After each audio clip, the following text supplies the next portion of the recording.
میرا مالک اللہ، میرا رازق اللہ، میرا محافظ اللہ، میرا مددگار اللہ، میرا پشت پناہ اللہ، میرا دوست اللہ.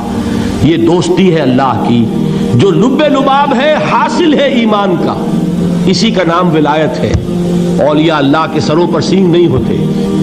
جس کے دل میں ایمان راسخ ہو چکا ہو وہی اللہ کا ولی ہے. جسے اللہ پر یقین ہو چکا ہے وہی اللہ کا ولی ہے. جسے یقین ہے اللہ میرے ساتھ ہے، میرا مددگار، میرا پشت پناہ، میرا ساتھی، میرا دوست، میرا محبوب، میرا محب. اللہ اہل ایمان سے محبت کرتا ہے. واللہ یحب الصادقین. ان اللہ یحب الذین یقاتلون فی سبیلہ صفا کانہم بنیان مرصوص. اللہ محبت کرنے والا، اہل ایمان محبوب، اور اہل ایمان محبت کرنے والے اللہ محبوب. والذین آمنوا اشد حبا للہ. آپ تصور کیجئے جسے یہ رشتہ ایمان یا رشتہ ولایت حاصل ہو جائے، الا ان اولیاء اللہ لا خوف علیہم ولا هم یحزنون. آگاہ ہو جاؤ، اللہ کے دوستوں کے لیے نہ کوئی خوف ہے نہ کوئی حزن ہے.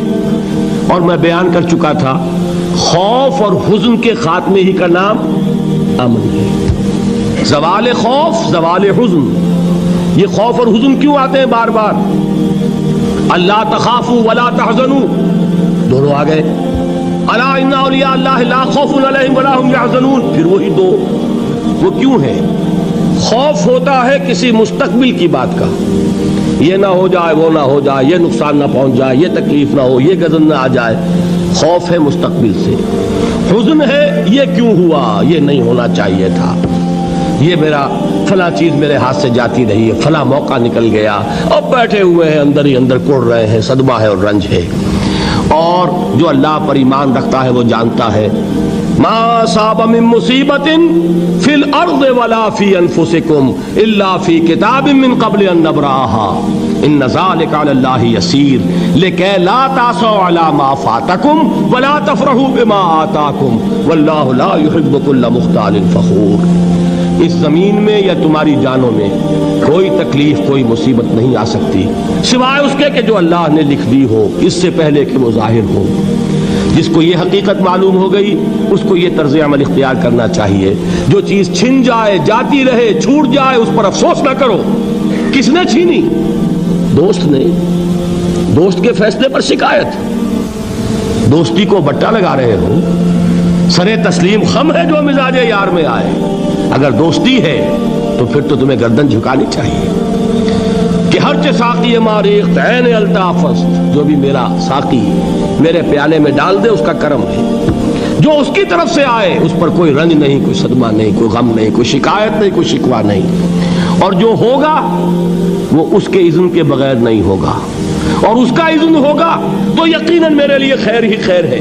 چاہے وہ ناگوار شے ہو، بظاہر مجھے اچھی نہ لگ رہی ہو، میری شارٹ سائٹڈنس میں مجھے وہ نظر آ رہی ہے کہ میرے لیے بری ہے، لیکن قرآن نے کہا ہے عسیٰ ان تکرہوا شیئا وہو خیر لکم وعسیٰ ان تحبوا شیئا وہو شر لکم واللہ یعلم وانتم لا تعلمون.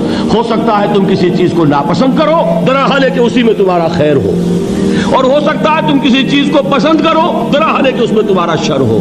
اللہ جانتا ہے، تم نہیں جانتے. جب مجھے یہ بات معلوم ہو گئی میں نے اپنا معاملہ اللہ کے حوالے کیا. سپردم بے تو مایا خیش را تو دانی حساب کم و بیش را.